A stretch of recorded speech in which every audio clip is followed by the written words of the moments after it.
Now let's discuss the current equation of a solar cell in this particular video.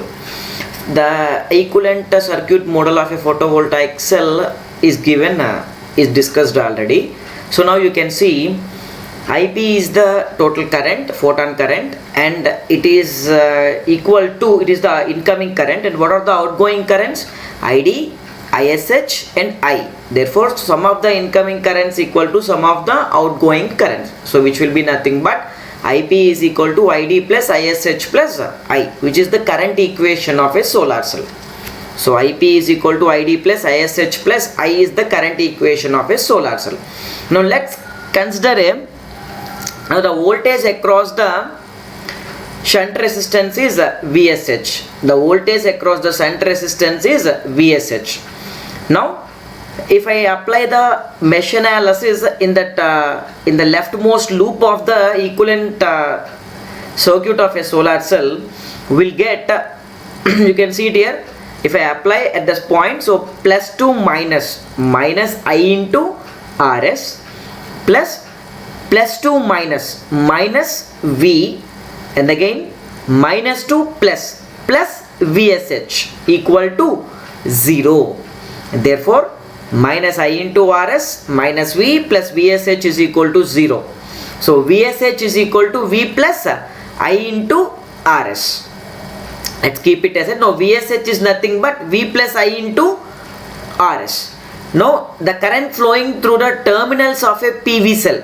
What is the current equation of a solar cell? IP equal to ID plus ISH plus I, where IP is the photon current, ID is the diode current, ISH is the shunt resistance current, and I is the terminal current. What is our point of interest now? I, small I is the terminal current of the PV cell. The current flowing through the terminals of a PV cell is small I, which is given by IP minus ID minus ISH. Fine. Therefore we need to find out each and every current then. I is nothing but IP minus ID minus ISH. Now let's find out what is ISH. So ISH, the current flowing through the shunt resistance, is nothing but voltage across the shunt resistance by the resistance of the shunt resistor. That is ISH is equal to VSH by RSH. But what is VSH? V plus IRS. So therefore ISH is equal to V plus IRS by RSH. It is the current flowing through the shunt resistance, VSH by RSH. VSH is nothing but V plus IRS by RSH. Is that fine? Now it is the ISH. Now what is the ID? So IP is equal to I is equal to IP minus ID minus ISH. So what is ISH? Replace that ISH with V plus IRS by RSH. And we need to find out the second thing, that is the ID, that is the diode current equation. So according to the PN junction diode theory, the diode current is given by ID equal to I naught into e power Vd by NVT minus 1. What is that Vd? Vd is the voltage across the diode. And what is I naught? Saturation current. What is N? Ideality factor. What is Vt? Temperature equivalent of voltage. But from the previous diagram, the voltage across the diode Vd is equal to the voltage across the shunt resistor, that is VSH, because both the diode and shunt resistance are connected in parallel. Because they are connected in parallel, the voltage across the diode is similar to that of the voltage across the shunt resistance. So Vd equal to VSH, which is nothing but V plus I into RS.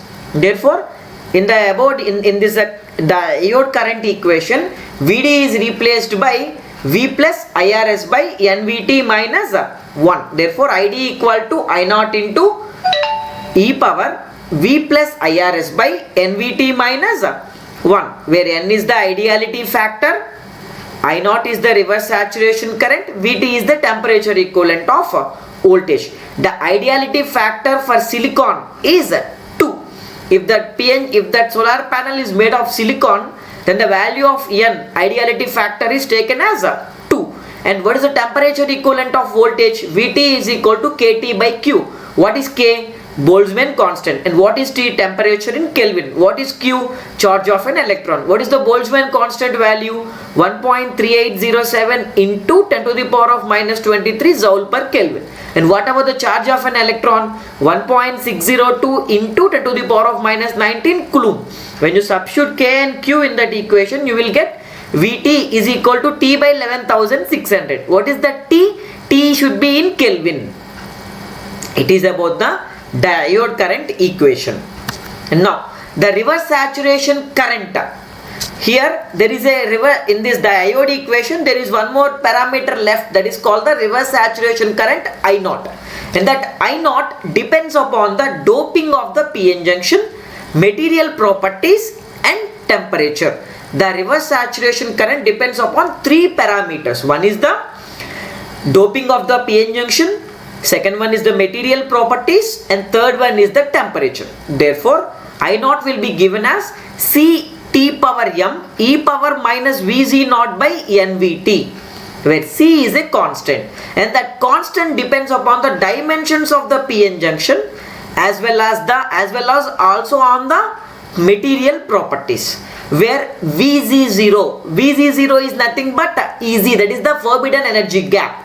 That is nothing but the band gap of silicon, band gap of a material with which the PN junction is made. Generally, the PN junction diode is made of, or the solar cell is made of silicon, and therefore the band gap energy of the silicon is 1.11 electron volt to 1.21 electron volt. It depends upon the grade of the silicon. If it is a solar grade, the value of the band gap energy is 1.11 electron volt. If it is an electronic grade, the band gap of the silicon is 1.21 electron volt. Because now in this, for the fabrication of a solar cell, we'll use the solar grade silicon, and thereby the band gap of a silicon is 1.11 electron volts. So altogether, the current equation at the terminals of a PV cell, or the terminal current equation of a PV cell, is given by I is equal to Ip minus Id minus ISH. Therefore, I is equal to Ip is the photon current minus Id is the diode current, which is given by I naught into e power Vd by nVt minus 1, minus ISH is the current through the shunt resistance, that is V plus IRS by RSH.